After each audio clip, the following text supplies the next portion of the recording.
Oui, parmi donc les candidats, il y a Pierre Gattaz, dont vous parliez à l'instant, qui suscite quelques inquiétudes du côté notamment des organisations syndicales, compte tenu d'un certain nombre de déclarations qu'il a faites, jugeant par exemple que l'accord du 11 janvier sur l'emploi n'allait pas assez loin, n'était qu'une étape, et par ailleurs ayant visiblement une préférence pour la négociation d'entreprise par rapport à la négociation interprofessionnelle. Alors est-ce que vous comprenez ces inquiétudes? Est-ce qu'il n'y a pas une interrogation sur la suite du dialogue social en cas d'élection de quelqu'un qui ne serait pas vraiment dans votre continuité, on va dire? Ce que je voudrais justement, c'est que nous profitions du mois de campagne qui reste, que nous avons devant nous, pour préciser, clarifier certains points très importants comme celui que vous venez d'évoquer. Sur la question du dialogue social, qui est essentiel, chaque candidat a fait des déclarations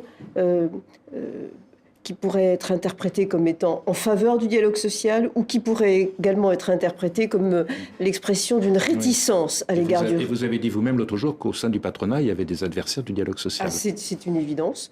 Et il faut que... Est-ce qu'ils ne vont pas gagner le 3 juillet, quoi? C'est ça ma question. Je voudrais surtout que les candidats clarifient leur position.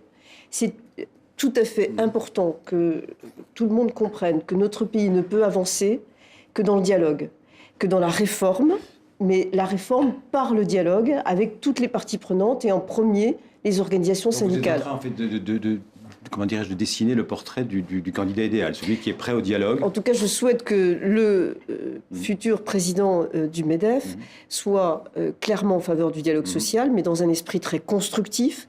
Il doit être aussi très clairement indépendant, et je voudrais dire par là indépendant des partis politiques. Ça, c'est tout à fait essentiel. C'est un message subliminal, là, aussi, dans ce que vous venez de dire. Oui. C'est un message peut-être subliminal, mais fondamental. Fondamental. Il faut que chacun comprenne qu'il n'est pas question que nous soyons une organisation politique ou partisane. Il faut être capable de dire oui à un gouvernement de gauche et non à un gouvernement de droite, et vice-versa. Pas un patronat de combat, quoi.